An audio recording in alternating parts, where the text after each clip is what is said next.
So this will be a part two, sort of, to the winterizing the camper.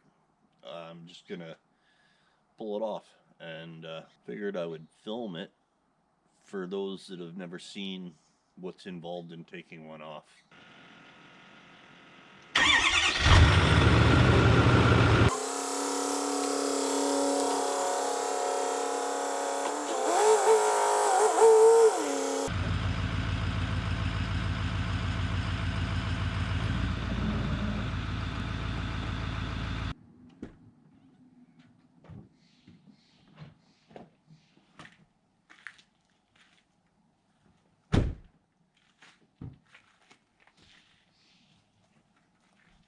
Well, that was a short ride.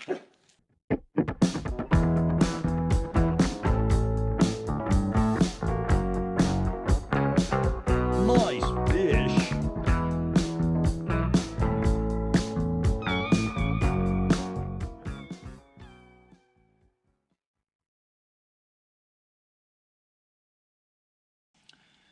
Okay, unfortunately I don't have 4 of these. I only have 2. These are called fast guns. There's a hole here that you can put a lock through so nobody steals these, because they're a hot commodity on the thievery market, I guess.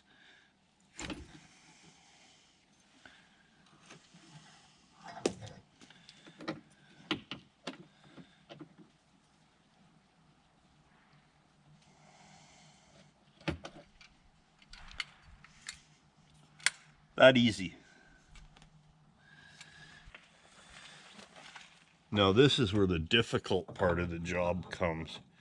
Basically, crescent wrench and screwdriver of any sort, that's what I use.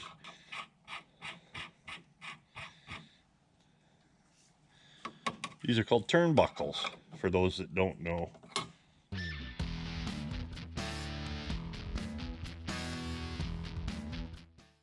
Another thing I do is I keep both sides kind of together so they always go back on the same spots. Now, while I'm at this side of the camper, I unplugged the electrical. Done. Same thing, different side.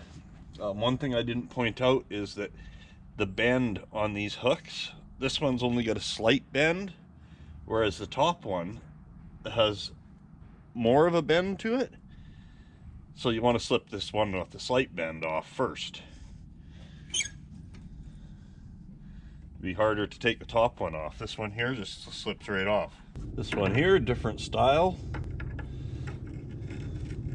Same basic principle. Now these ones here, they're not as good. They loosen off on their own. This is something I've forgotten many a times, and I drive around for a few months with no back plate on my truck, and then I think somebody stole it and everything else, and think I lost it, and until my brain clicks and goes, oh yeah. It's another reason I put the screws back in. I put them back in tight because I could end up driving around for a month or 2 without a plate on here, so I don't want the screws to loosen off, fall out.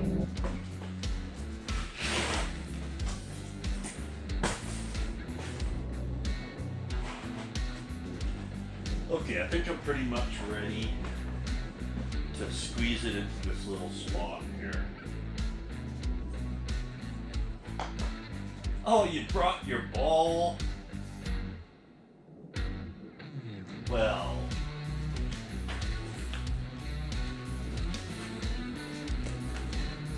it's rolling away, your ball. Get your ball. Okay, you want to go for a truck ride?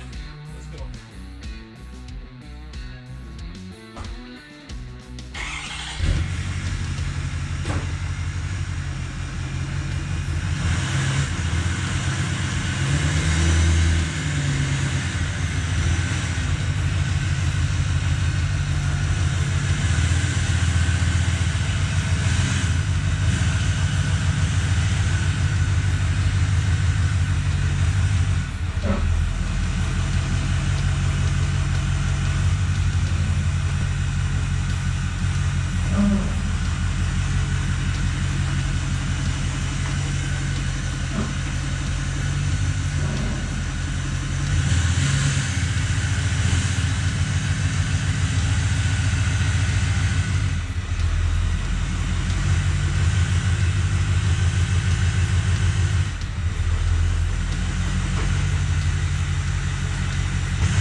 Okay, so unfortunately, that is where it must sit, because that just leaves me enough room to get by there.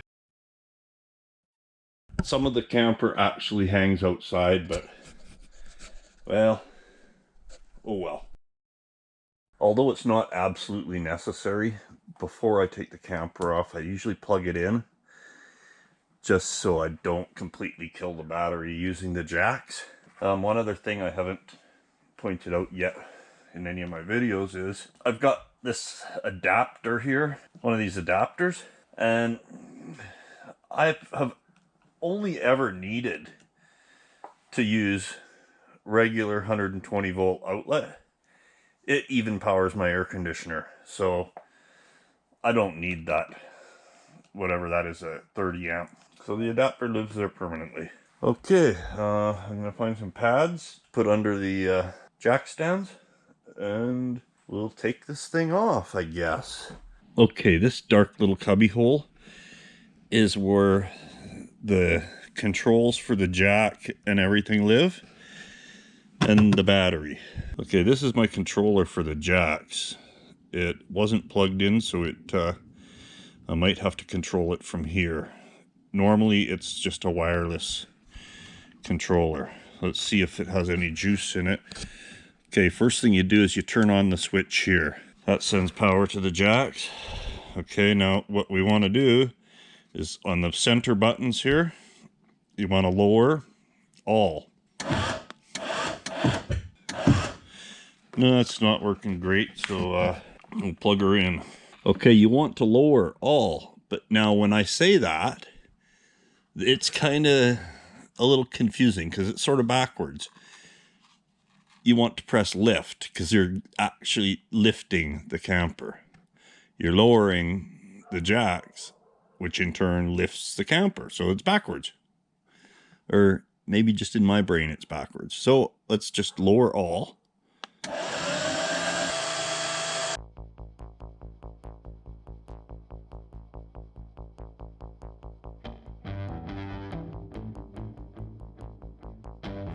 Now, you might have to adjust one or two of the jacks on the height to compensate for the unlevelness of ground that you're on.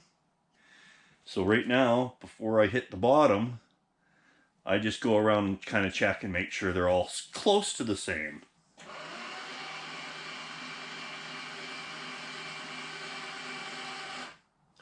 Okay, the one front one on this side wasn't quite where it should be, so I just adjusted it. Once you're close to the mats that I laid down, you want them perfect because everything in life should be perfect. Or close anyways. Okay, because this part's always slightly scary, I try to stand back just a little bit.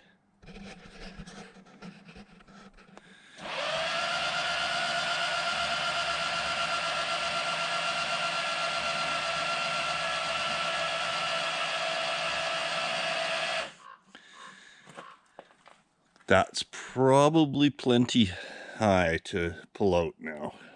I'll just see if I can get a look inside here.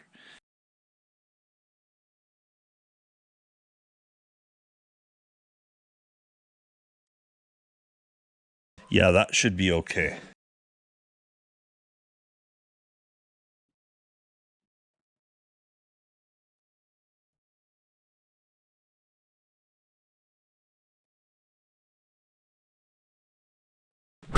Now, theoretically, you pull straight out and the camper should stay where it is.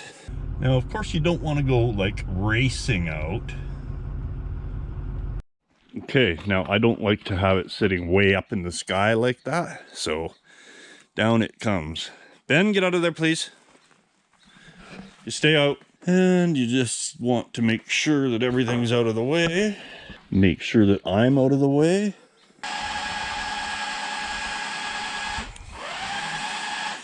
You do want to pay attention that all four jacks are coming down.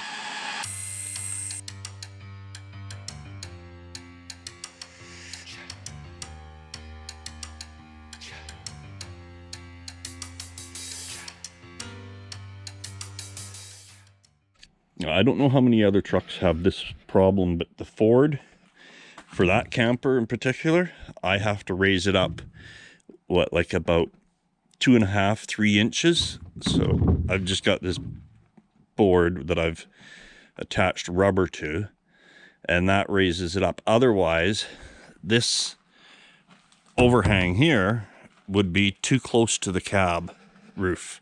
Okay, tailgate's back on, license plate's back on. These tailgates, they are, I believe they're filled with lead. They are not light. Okay, all I've got left to do is wash the truck, I guess. Well, and some camper stuff, but thanks for watching.